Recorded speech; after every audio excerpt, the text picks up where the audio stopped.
జనరల్గా స్టూడెంట్స్ అనగానే అబ్రాడ్ స్టడీయింగ్తో పాటు పార్ట్ టైం జాబ్స్. సో దాని పరిస్థితి ఏంటి?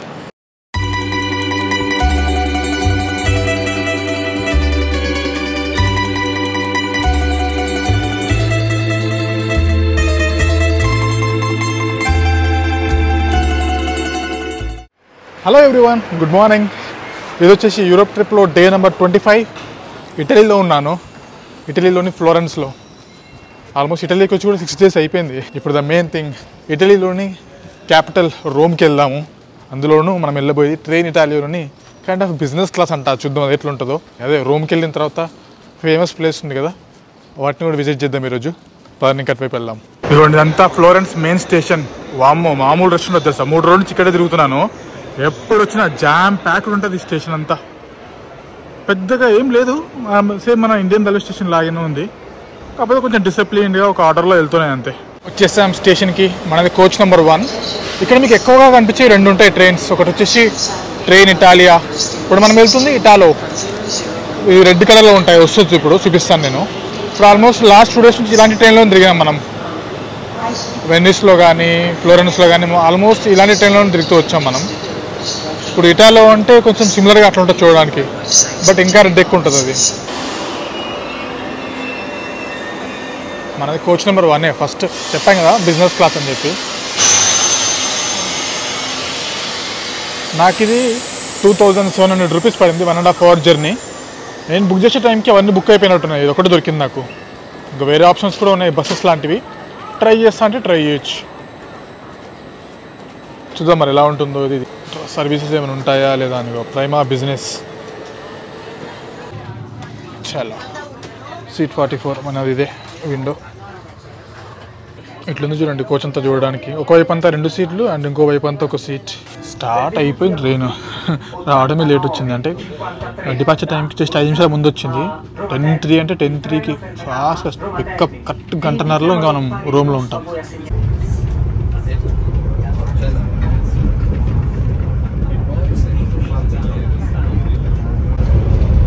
ఒక డ్రింక్ అండ్ స్నాక్ ఇచ్చారు.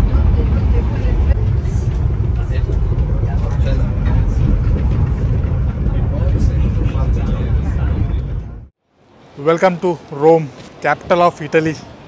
మనం వచ్చేసి రోమా టర్మినీ అంటారు railway station. One of the main railway station. ఇక్కడ నుంచి నా హాస్టల్ చాలా పక్కనే, 200 meters హార్డ్లీ. అక్కడ కొంచెం ఈ లగేజ్ అంతా పడేసి ఈరోజు మనం రోమ్లో ఉండాల్సిన ప్లేస్లో కొన్ని ఉన్నాయి. అది చూద్దాం 1 by 1 డీటెయిల్గా. రాగానే ఆ క్రౌడ్ ఎక్స్పీరియన్స్ అనిపిస్తుంది నాకు. కంట్రీ ఒక క్యాపిటల్ ఎలా ఉందో అలా ఉంది. హెక్టిక్ అంటే హడావిడిగా క్రౌడెడ్గా. చూడండి, ఇదే మెయిన్ టర్మినల్ రైల్వే స్టేషన్ది. మనం అక్కడ దిగామంతే. కొంచెం ముందుకు రాగానే ఇదే హాస్టల్. ఏం సుఖం కదా. ఆహా, ప్రతి చోట ఇట్లా ఉంటే ఎంత బాగుంటుందో. ఈ బ్యాగులు వేసుకొని తిరిగి విసుగొచ్చేస్తుంది. ఇంకా బాధ ఉండదు ఇట్లుంటే ప్రతి చోట. ఓన్లీ ప్రాబ్లం ఏంటంటే వీళ్ళ దగ్గర చెక్ ఇన్ టైం 2 o'clock అంటారు, 3 o'clock అంటారు. కంట్రీకి మారుతాయి. ఇప్పుడు టైం వచ్చేసి అరౌండ్ 12 అవుతుంది. ఇంకా చూద్దాం మరి వీడేమంటాడు. ఇదిగోండి వచ్చేసాం. ఇప్పుడు వచ్చేసి 12:01కి చెక్ ఇన్ అంట. బట్ ఇంకా సర్లే వాష్రూమ్ రెడీలో, బట్ మీకు ఓన్లీ బెడ్ ఓకేనా అంటే ఓకే అన్నారు. వాష్రూమ్ ఒక 1 hour తర్వాత అయినా సరే యూజ్ చేసుకుంటా అంటే ఇంక ఇచ్చేసాడు. అట్లీస్ట్ నేను అన్ని కొంచెం సిట్ చేసుకొని కొంచెం ఛార్జింగ్లు పెట్టేసుకొని వెళ్ళొచ్చు. 4 ఉంటారు రూమ్లో. ఇది వచ్చేసి 3000 రూపీస్ పడింది పర్ నైట్కి. బట్ ప్రాబ్లమ్ ఈజ్ నేను ఇక్కడ 3 nights ఉండాలి. అండ్ పర్ నైట్కి €7 ట్యాక్స్. ఇది టూ మచ్. అంటే ఇంచుమించు 3700 రూపాయలు పడినట్టే పర్ నైట్కి. పర్లేదు. ఆ ఫ్లోరెన్స్తో దెబ్బకి, ఆ ఫ్లోరెన్స్లో ఆల్మోస్ట్ ఒక నైట్కి 10,000 ఖర్చు పెట్టాము. దాంతో పోల్చుకుంటే పెద్ద దెబ్బ అనిపించట్లేదు. ఓకే, ఎనీహో ఫ్రెష్ అప్ అయ్యేసి ఇంకా మనం కొన్ని ప్లేస్లు చూడడానికి వెళ్దాం పదని బయటికి. చూడండి, ఇది వచ్చి అంతా కూడా రోమ్ టర్మినీ అని చెప్పి ఒక రైల్వే స్టేషన్. ఒకవైపు అంతా మీకు రైల్వే ట్రాక్స్ కనిపిస్తున్నాయి చూడండి. బట్ దాంట్లోనే ఇంకో వైపు వచ్చారు అనుకోండి, లిటరలీ షాపింగ్ మాల్లోకి వచ్చామనే ఫీలింగ్ ఉంటుంది. రెస్టారెంట్, షాపింగ్స్, మొత్తం ఒక ఎయిర్పోర్ట్ వైబ్ క్రియేట్ చేసి పెట్టారు వీళ్ళు. ఒకటే కాదు, ఇంకా దాని కింద వెళ్తే మెట్రో లైన్ ఉంటుంది. అక్కడ కూడా అంతే. మొత్తం సూపర్ మార్కెట్స్, రెస్టారెంట్స్, అసలు వాట్ నాట్ అన్నట్టు మొత్తం అసలు ఇవన్నీ కనిపిస్తున్నాయి. కింద కూడా ఒక 1/2 kilometer పొడవులో మొత్తం ఇదే షాపింగ్స్, రెస్టారెంట్స్ అన్నీ. ఎక్సలెంట్ ఉంది అయితే రోమ్ టర్మినీ అని. మనకి రోమ్ అనగానే గుర్తొచ్చేది ఫస్ట్ థింగ్ కొలోజియం. పైన ఇంకా మెట్రో చూసుకొని కొలోజియంకి వెళ్దాం. జస్ట్ ఒక లైన్, ఒక 2 stations ఈ రోమ్ టర్మినీ నుంచి కొలోజియో అని ఒక మెట్రో స్టేషన్ ఉంటుంది, అక్కడ వరకు పైనకి వెళ్దాం. ఇంకా వెండింగ్ మిషన్ నుంచి టికెట్ తీసుకున్నా, €1.5 సింగిల్ రైడ్కి. 24 hours కూడా ఉంది, €7 అట్లా. బట్ రేపు నేను సిటీలో ఉన్నాను కాబట్టి నాకు 24 hours వద్దు అనిపిస్తుంది. ఈడ జేబు దొంగలు బిభత్సంగా ఉంటారు, కొంచెం జాగ్రత్తగా ఉండాలి, లేకపోతే ఏమంటారు చిలిపి పనులు ఎక్కువైపోతే జాగ్రత్త, మరి వస్తువులు కనబడకపోతాయి. దిగి బయటికి రాగానే చూడండి మనకి ఏం కనిపిస్తుందో. ఎగ్జాక్ట్ కొలోజియం ముందుకు వచ్చేసాం. నేను ఇది ఆల్రెడీ ఆన్లైన్లో బుక్ చేసుకున్నాను టికెట్లు, ఓన్లీ దీనికోసం అని చెప్పి ఆన్లైన్లో ట్రై చేస్తుంటే సోల్డ్ అవుట్ ఉండే. ఒకటి వచ్చేసి సండే, రెండు వచ్చేసి సమ్మర్ లాంగ్ వీకెండ్ అవడంతో ఫుల్ ప్యాకప్తో నేనేం చేస్తాను అంటే వేరే సైట్లో గైడెడ్ టూర్ బుక్ చేసాం 3 ప్లేస్లకి. ఆ 3 ఏంటి ఎంత పడిందని మనం డీటెయిల్గా మాట్లాడదాం. ఒక గైడ్ కలిసి ప్లేస్ ఇచ్చారు వాళ్ళు, అక్కడికి వెళ్ళి వెయిట్ చేద్దాం. అసలు చూడడానికి మస్తు అనిపిస్తుంది. ఎందుకంటే చాలా సినిమాల్లో చూసాం ఇది, ముఖ్యంగా హాలీవుడ్ సినిమా కొంచెం ఎక్కువ చూస్తుంది, యాక్షన్ సినిమాలు. సడన్గా డైరెక్ట్ చూస్తారు కదా, వింత ఉంది. కొలోజియం, ప్యాలెంటైన్ హిల్ అండ్ ఇంకోటి వచ్చేసి రోమన్ ఫోరం, ఈ 3 ప్లేసులు కలిపి నేను గైడెడ్ టూర్ బుక్ చేసుకున్నాను. టికెట్స్ లేకపోవడం వల్ల అని చెప్పాను కదా, ₹4,800 పడింది. అది నామకైతే ఓన్లీ దాని టికెట్స్ అయితే మీకు సపరేట్గా ఇండివిజువల్గా బుక్ చేసుకోవచ్చు, తక్కువ పడతాయి అవి. పైన ఇంకా ఎక్కడైతే మనకి పికప్ పాయింట్ అంటే మీటప్ పాయింట్ ఇచ్చారో అక్కడ వెళ్ళి వెయిట్ చేద్దాం. 3 hours టూర్ ఇది. దీని హిస్టరీ గురించి కూడా 1 by 1 మాట్లాడుకుందాం, ఎందుకంటే దీనికి తెలుసుగా మనకి ఇటలీ అని గుర్తొచ్చే ఫస్ట్ ప్లేస్ ఇది. చలో ఇంకా స్టార్ట్. ఒక రేడియో ఇచ్చారు అండ్ ఈ గ్రూప్లో ఆల్మోస్ట్ 20 members ఉన్నారు. ఫస్ట్ కొలోజియం, ప్యాలెంటైన్ హిల్, తర్వాత రోమన్ ఫోరం. ఆయన చెప్పింది మ్యాక్సిమం నేను అర్థం చేసుకొని నాతో అయినంత వరకు మీకు ఎక్స్ప్లెయిన్ చేయడానికి ట్రై చేస్తాను. పదని చూద్దాం 1 by 1. వీళ్ళు బంగ్లాదేశ్ వాళ్ళు, పాకిస్తాన్ వాళ్ళు కలిసి మన చూడండి, వీళ్ళు మొత్తం రైల్వే స్టేషన్ చేసి పడేసారు. Indian railway station, water umbrella అనుకుంటా. మీతో పాటు వచ్చేటప్పుడు ఖచ్చితంగా ఐడీకి మర్చిపోతాం. అంటే మన విషయానికి వచ్చేసరికి పాస్పోర్ట్. అర్థమేలా చెప్తాం చూడండి, అంత గందరగోళం లేకుండా. మనం ఎంటర్ అయిన తర్వాత చూసినంతా కూడా రోమన్ ఫోరం లెఫ్ట్ సైడ్లో, ఇదంతా కూడా రోమన్ ఫోరం. ఇప్పుడు మనం ఉన్న హిల్ వచ్చేసి ప్యాలెంటైన్ అండ్ అక్కడది వచ్చేసి కొలోజియం. వాళ్ళ ఆట స్థలం లాగా వాడుకున్నది గ్లాడియేటర్స్ మనం అన్నీ ఉంటాం కదా, అది వచ్చేసి అది ఎంటర్టైన్మెంట్ పర్పస్లో ఈ ప్యాలెంటైన్ హిల్. అండ్ ఇంకా వాళ్ళకి ఇంపార్టెంట్ మీటింగ్స్ కానీ పాలిటిక్స్ రిలేటెడ్ స్టఫ్ అంతా కూడా రోమన్ ఫోరంలో జరిగేటివి ఒకప్పుడు. దాంట్లో సింపుల్గా చెప్పేసాను చూడండి. రోమన్ ఎంపైర్ టైంలో రూయిన్స్ అన్నీ కనిపిస్తున్నాయి చూడండి ఇక్కడ నుంచి. ఇక్కడ మీకు ఏదైనా కాలం కనిపిస్తుంది చూస్తారు, ఒకటి నిలబడింది. రోమన్ ఎంపైర్లో నిలబెట్టిన లాస్ట్ కాలం అంట, 7th century ఆ టైంలో. అప్పుడే టెంపుల్స్ కాస్త చర్చెస్ గాను బసిలికాస్ గాను మార్చడం జరిగిందంట. అదేంటి టెంపుల్స్ అంటున్నానని చెప్పి కన్ఫ్యూజ్ కాకండి. రోమన్స్ ఎవరైతే దేవుళ్ళను కొలిచేవారో వాళ్ళు వచ్చేసి జూపిటర్, ప్రొటెక్టర్ ఆఫ్ స్టేట్ గాను, Juno, protector of women and Minerva, goddess of crafts and wisdom గాను, ఇలా చాలామంది దేవుళ్ళు దేవతలు ఉన్నారు. వీళ్ళందరినీ పూజించే చోటుని వీళ్ళు ఒకప్పుడు టెంపుల్స్ అని పిలిచేవారు. ఇది ఒకప్పుడు వాళ్ళ బసిలికా లాగా ఉండేది, టెంపుల్ లాగా ఉండేది. దాన్ని కట్టడం చేయడంతో ఏది ఏ టైంలో దాన్ని చెప్పడం కష్టం. లైక్ 7th BC, 800 BC అట్లా 8th century టైంలోది, ఆ టైంలోది. ఇవన్నీ రూయిన్స్ పడిపోయినవి.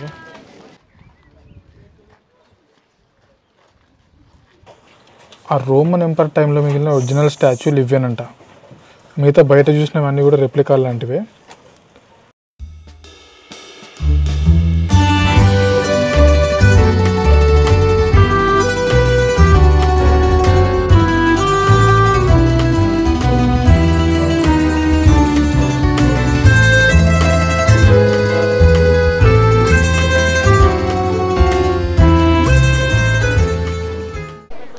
ఇప్పుడు ఎంటర్ అవుతున్నాం చూడండి కొలోజియంలోకి. అసలు దూరం నుంచి చూస్తేనే మామూలుగా కనిపించట్లేదు అది. ఇప్పుడు స్టేడియంలో ఏ పని చేయాలనుకుంటారు దీని ముందర.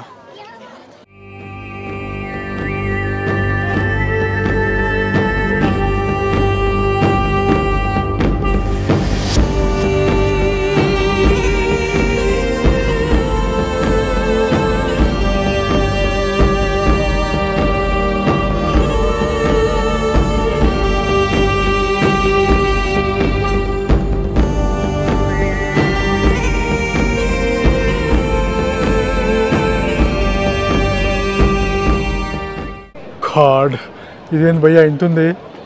మొత్తం తలని 90 degrees పైకి లేపితే కానీ కనిపించట్లేదు తెలుసా. మరి ఈ పాట అంతా కూలిపోయింది అనుకుంటాను. వాడు ఏదో చెప్తున్నాడు, ఆడియో అంతా డిస్టర్బెన్స్గా వస్తుంది.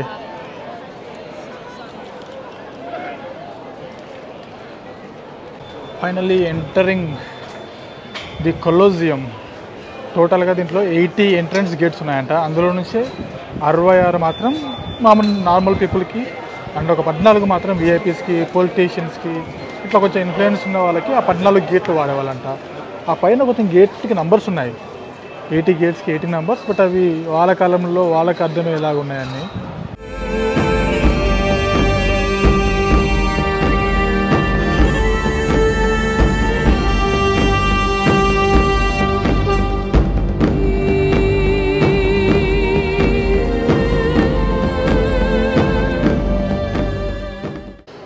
చూడండి, సినిమాలు చూసేదానికి ఇక్కడ సంబంధం లేదు కదా మీకు. ఎందుకంటే మనకు అక్కడ ఒక మైండ్ సెట్తో వస్తాం, మధ్యలో అంతా ఖాళీగా ఉంటుందేమో మనం చూసినట్టుగా అని. బట్ యాక్చువల్గా ఏంటంటే మీకు అక్కడ కన్స్ట్రక్టెడ్ ఏరియా ఒకటి కనిపిస్తుంది, దాని లోపల వాడు అనిమల్ని దాపెట్టేటోళ్ళు. సో ఒకనొక టైంలో ఈ వాల్స్ ఏవైతే కనిపిస్తున్నాయో దీని పైన వరకు కూడా వాటర్ ఫిల్ చేసి వాళ్ళు కొన్ని కైండ్ ఆఫ్ బోట్స్ పెట్టేసి దీంట్లో కూడా యాక్టివిటీస్ కనెక్ట్ చేసేవాళ్ళంట వాళ్ళు. బట్ ఆ మైండ్ సెట్తో వస్తాం కదా మనం, లైక్ ఖాళీగా ఉంటుంది, దాంట్లో వాళ్ళు అన్ని జంతువులు వదులుతారని ఆ మైండ్ సెట్తో వచ్చి మధ్యలో గొడవలు చూస్తారు కదా, వింత వింతగా ఉందంతా. సినిమాలు బాగా ప్రభావితం చేస్తాయి మన మైండ్ సెట్ని. చలో కిందికి వచ్చేస్తాం మనం మెరీనాలోకి. ఆల్మోస్ట్ ఇది రాజు వచ్చే దారి, అందులో నేను వెళ్తున్నా. మా కింది నుంచి పైకి చూస్తే ఇమాజిన్ పోయి ఒక 60,000 మంది ఎవరన్నా ఆ ఫైట్ చేసే పర్సన్లో ఒక పర్సన్ పేరు ఆయనకు సపోర్ట్ చేస్తూ అరుస్తుంటే ఇమాజిన్. వావ్. కింది నుంచి చూస్తే మాత్రం పైకి అద్దరిపోయింది. పై నుంచి చూస్తే కిందికి ఏమనిపించట్లేదు, కానీ కింది నుంచి పైకి చూస్తే గూస్ బంప్స్ వస్తున్నాయి. ఆయన అడిగిన తర్వాత నాకు అర్థమైన విషయం ఏంటంటే దీనిపైన ఒక స్టేజ్ లాంటిది ఉండేదంట. అంటే ఎంత ఫ్లాట్ సర్ఫేస్ లాగా అయిపోయి దీనిపైన యుద్ధం చేసేవాళ్ళంట, అంటే ఫైటింగ్స్ లాంటివి. కింద వాళ్ళ నుంచి గ్లాడియేటర్స్ వాళ్ళు రావడానికి పోవడానికి ఇదన్నీ వాళ్ళ ఉండడానికి ప్లేస్ అంట. ఇది ఇప్పుడు క్లారిటీ వచ్చింది. అప్పట్లో మెకానిజం ఎట్లా ఉండేదని చెప్పి ఇక్కడ కనిపిస్తుంది చూడండి. కింద లిఫ్ట్ లాంటిది ఒకటి పెట్టేసి పైకి తీసుకొచ్చి అక్కడ వెళ్ళేవాళ్ళు. సో ఇక్కడ అంతా స్టేజ్ చేసి ఉండేది కాబట్టి ఫ్లాట్ సర్ఫేస్ పైకి వచ్చేటోళ్ళు వాళ్ళు, గ్లాడియేటర్స్ వాళ్ళు. ఇంకా ఇక్కడ తీసుకొచ్చిన తర్వాత గైడ్ మనకి వదిలేసి ఇంక వెళ్ళిపోతాడు ఆయన. మన ఇష్టం, మనం ఎంత టైం కావాలంటే అంత టైం ఇక్కడ స్పెండ్ చేసి ఇక్కడి నుంచి ఎగ్జిట్ అయిపోవచ్చు.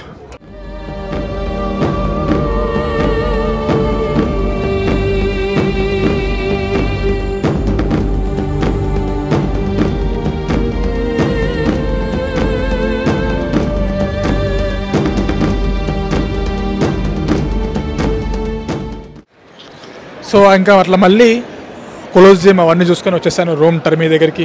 అండ్ మన వాళ్ళు కొంతమంది కలిసారు, చూద్దాం. నందన్ బ్రో, ఇద్దరు కూడా ఇక్కడ స్టూడెంట్స్ 4 years నుంచి ఇంజనీరింగ్ చేస్తున్నారు. సో ఎవరైనా ఇంజనీరింగ్ గురించి రావాలి అంటే ఎలా ఉంటాయో ఒకసారి వీళ్ళు చెప్తారు చూడండి. First thing, as a engineering student ఇక్కడ రావాలంటే వాళ్ళకి కావాల్సిన నీడ్స్ ఏంటి? ఫస్ట్ నాకు తెలిసి ఇంటర్ పాస్ అవ్వాలి బ్రో. ఇంటర్ పాస్ అయిన తర్వాత మెయిన్ లాంగ్వేజ్ సర్టిఫికెట్ ఒకటి కావాలి, ఇంగ్లీష్. ఎందుకంటే ఇంగ్లీష్ వస్తే కంపల్సరీ రావాలన్నమాట. దాని తర్వాత 2 letters of recommendations కావాలి. దాని తర్వాత ఇంకా నాకు తెలిసి స్టేట్మెంట్ ఆఫ్ పర్పసెస్, ఓపీస్, ఇలా కొన్ని డాక్యుమెంట్స్ సొంతంగా చేసుకోవాలి. కన్సల్టెన్సీ నుంచి వచ్చాం. అంటే మాకు ఫస్ట్ టైం మాకు అంతగా ఇక్కడ అంత నాలెడ్జ్ లేదు కాబట్టి మేము కన్సల్టెన్సీ చూస్ చేసుకున్నాం. సో అది బాగానే వచ్చాను, వాళ్ళ ప్రాసెసింగ్ అంతా కరెక్ట్గానే అయ్యింది. డైరెక్ట్ మా యూనివర్సిటీకి అప్లై చేసి మాకు సీట్ రావడం, అక్కడి నుంచి మేము వీసా స్లాట్స్ ఇవి బుక్ చేసుకొని, మాకు ఎలా అంటే మా ఇంటర్ సర్టిఫికెట్స్ ఇవన్నీ ముంబైకి ఇలా ముంబై కాన్సులేట్కి ఇలా పంపించి అపోస్టైల్ అక్కడ వెరిఫై చేయించి ఆ డాక్యుమెంట్స్ని ఇటాలియన్లోకి ట్రాన్స్లేట్ చేసి ఆ ట్రాన్స్లేట్ చేసింది మా యూనివర్సిటీకి పంపించి మొత్తం ఒక వెరిఫికేషన్ ప్రాసెస్ అంతా ఉంటుందన్నమాట. అదంతా అయిన తర్వాత అప్పుడు వీసాకి అప్లై చేయడం జరిగింది. ఇంకా మేము వచ్చిన టైంలో కోవిడ్ ఉంది కాబట్టి సో ఏమైందంటే డైరెక్ట్ వీసా డ్రాప్ చేస్తామన్నమాట. ఇంటర్వ్యూ లాంటిది ఏం లేదు. సో డైరెక్ట్ వీసా డ్రాప్ రావాలంటే వీసా ఇంటర్వ్యూ ఉంటుంది, ప్రీ ఎన్రోల్మెంట్ ఉంటుంది అనమాట. సో అది వచ్చిన తర్వాతే వీసా డ్రాప్ చేయగలం. సో ఇంటర్వ్యూ అయిపోయిన తర్వాత వాళ్ళ అడ్మిషన్స్కి ఎలిజిబుల్. అడ్మిషన్ వచ్చిన తర్వాత ఇంటర్వ్యూ ఉంటుంది. దాని తర్వాత ప్రీ ఎన్రోల్మెంట్ అయిపోయిన తర్వాత మనం వీసా డ్రాప్ చేసుకుంటే వీసా వస్తుంది. డైరెక్ట్ డ్రాప్ చేసిన తర్వాత 1 month ఇంకా డిపెండ్స్ అవునమాట. సో ఫీజు ఇవన్నీ ఉండవు మోస్ట్. ఇప్పుడు ఇంకా బడ్జెట్ గురించి అంటే like expenses. So free almost ప్రతి ఇటలీలో ఆల్మోస్ట్ ప్రతి university it's like more government funded universities అనమాట. మీకు ఫీజు కానీ ఇది కానీ ఆల్మోస్ట్ చాలా తక్కువ ఉంటుంది. It also depends on which university అనమాట. లైక్ మనం చదివే యూనివర్సిటీ ఏంటి, ఆ రీజనల్లో వాళ్ళకు ఉండే రూల్స్ అండ్ నామ్స్ ఏంటి. మాకు ఇప్పుడు ఉండేది ఏంటంటే మేము ఆల్మోస్ట్ ఫ్రీ అనే చెప్తాం. అకామిడేషన్స్ కానీ ఇక్కడ మిగతా ఫుడ్ బిల్స్ ఇవన్నీ చేయడానికి. మేము ఉండే రీజియన్లో ఏంటంటే మాకు కొంచెం స్కాలర్షిప్స్ అంటూ అలాంటి ఎలిజిబుల్ ఉందన్నమాట. మోస్ట్లీ అట్లీస్ట్ మేము ఉండే రోమ్ ఏరియాలో అలాగా ఎక్కువ స్కాలర్షిప్ రావడం అలాంటి ఎక్కువ జరుగుతూ ఉంటాయి. సో ఇట్స్ ఓకే, మేనేజ్ చేయొచ్చు ఎక్కడి నుంచి ఇక్కడ. అయితే వీళ్ళు ఉంటుంది రూమ్లో కాబట్టి రూమ్లో కాలేజెస్ అన్నీ కూడా ఫ్రీ. కొంచెం చిన్న అమౌంట్ ఏదో అన్నారు ట్యాక్సెస్ రిలేటెడ్. ఎంత 60 euros? 16 జస్ట్ 16 euros అంట. అండ్ అది బోను వీళ్ళ ఫుడ్కి అకామిడేషన్స్కి మళ్ళీ గవర్నమెంట్ ఏమిస్తుందో స్కాలర్షిప్ ఇస్తుంది. లాజియో డిస్కో స్కాలర్షిప్ అని ఈ పర్టికులర్ ఏరియాకి Lazio disco scholarship. So like almost end of 4 years me degree అయిపోయి ఇంటికి లోపు జీరో ఆల్మోస్ట్. ఎందుకంటే అకామిడేషన్కి గవర్నమెంట్ పే చేస్తుంది. ఇనీషియల్గా మనం కొంచెం పెట్టుకొని రావాల్సి వస్తుంది. ఎందుకంటే ఫస్ట్ ఇయర్ స్కాలర్షిప్ వచ్చేటప్పుడు కొంచెం లేట్ అవ్వచ్చు. అంటే మొత్తం ఫినిష్ ప్రాసెస్ కోసం బ్యాకప్ కింద కొంచెం అమౌంట్ ఒక 1 or 2 lakhs అండ్ మరి 1 lakh మేబీ 1 or 2 lakhs అలాగా పెట్టుకొని వచ్చి ఇనీషియల్ డేస్లో మరీ ఎక్కువ మంత్స్ కూడా కాదు. మేమైతే 1 lakh పెట్టుకొని వచ్చాం. మేము 1 lakh పెట్టుకొని వచ్చాం. అండ్ ఎడ్యుకేషన్ ఎలా ఉంది? క్వాలిటీ ఆఫ్ ఎడ్యుకేషన్ బాగుంటుంది బ్రో. క్వాలిటీ ఆఫ్ ఎడ్యుకేషన్ చాలా బాగుంటుంది. ఎందుకంటే మనం నేర్చుకునే వాళ్ళ బట్టి మనకి ఏమి నేర్చుకుంటున్నాం అనేది కూడా ఉంటుంది కదా. అంటే వాళ్ళు మా ప్రొఫెసర్స్ కానీ ఇవన్నీ కానీ హైలీ రీసెర్చ్ బేస్డ్ ఆ టైప్ ప్రొఫెసర్స్ అనమాట. వాళ్ళు మాట్లాడడం ఏదో బాగా మంచి నాలెడ్జ్ ఉన్న పర్సన్స్తో మాట్లాడడం, వాళ్ళు టీచ్ చేసినప్పుడు కానీ ఇది కానీ ఎక్కువ నాలెడ్జ్ తక్కువ టైంలో ఎక్కువ నాలెడ్జ్ లోపల తీసుకెళ్తున్నట్టు ఉంటుంది. ఆ ప్రొసీజర్స్ కానీ వాళ్ళు చెప్పే ఎగ్జాంపుల్స్ కానీ అలా బాగుంటుంది అనమాట మా ప్రొఫెసర్స్ది. సో ఇది కాకుండా స్టడింగ్ జనరల్గా స్టూడెంట్స్ అనగానే అబ్రాడ్ స్టడింగ్తో పాటు అయినా పార్ట్ టైం జాబ్స్. సో దాని పరిస్థితి ఏంటి? పార్ట్ టైం జాబ్స్ అంటే నేనైతే ఫ్రాంక్గా చెప్పాలంటే ఉండవు. ఎస్పెషల్లీ రోమ్లో అయితే అస్సలు ఉండవు. ఎందుకంటే ఇటాలియన్ వచ్చి ఉంటేనే ఎక్కువ జాబ్స్ అనేవి ఉంటాయి అనమాట. ఇన్ఫ్యాక్ట్ సౌత్ ఇటలీ నుంచి కొంతమంది వస్తారు కూడా రోమ్కి పార్ట్ టైం ఎత్తుకోవడానికి. ఎందుకంటే అక్కడ అసలుకి ఉండవు. ఇక్కడ ఉండే మినిమం కూడా అక్కడ ఉండవు అనమాట. మోస్ట్లీ లాంగ్వేజ్ బ్యారియర్ అంటూ ఉంటుంది ఇక్కడ, బాగా ఎక్కువ language barrier. And part time job కూడా కరెక్ట్ కాదు అనడం దాన్ని. అది యాక్చువల్లీ ఫుల్ టైం జాబ్ అనొచ్చు. అంటే లైక్ డేకి 6 hours అదంతా మరి అదంతా ఇటాలియన్ వచ్చిండి డేకి ఒక 6 hours వర్క్ చేస్తే అవర్లీ 5 or 30 euros డే. ఎందుకంటే మనం ఇండియన్స్ అనేసరికి నిజం చెప్పాలంటే తక్కువ ఇస్తారు. సో 5 euros 6 eurosకి మించి ఇవ్వరు అనమాట. అంటే మినిమం వేజ్ అది. సో రోజుకి 30 eurosకి మించి రావాలి.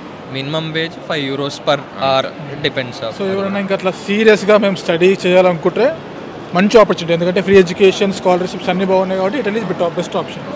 బట్ మేము పార్ట్ టైం జాబ్ చేయాలనుకుంటున్నాం అంతా మర్చిపోండి అసలు. అంటే మనం చదివే దాని మీద ప్యాషనేట్గా ఉండి ఓకే మనం ఒక ఇటాలియన్ ఎడ్యుకేషన్ స్టాండర్డ్స్లో మనం చదివి అలాగా ఉండాలి. ఇటాలియన్ కానీ యూరోపియన్ ఎడ్యుకేషన్ స్టాండర్డ్ అంటే ఇవి వేరే కంట్రీస్ కొంచెం హార్డ్ ఉంటుంది. ఆఫ్ కోర్స్ మా సిలబస్ కానీ ఇది కానీ కొంచెం హార్డ్ ఉంటుంది. బట్ ఇదేంటంటే ఎక్కువ నేర్చుకుంటున్నట్టు ఉంటుంది అనమాట. లైక్ ప్రాక్టికల్లీ అలాగా. అంతేనా? ఓకే.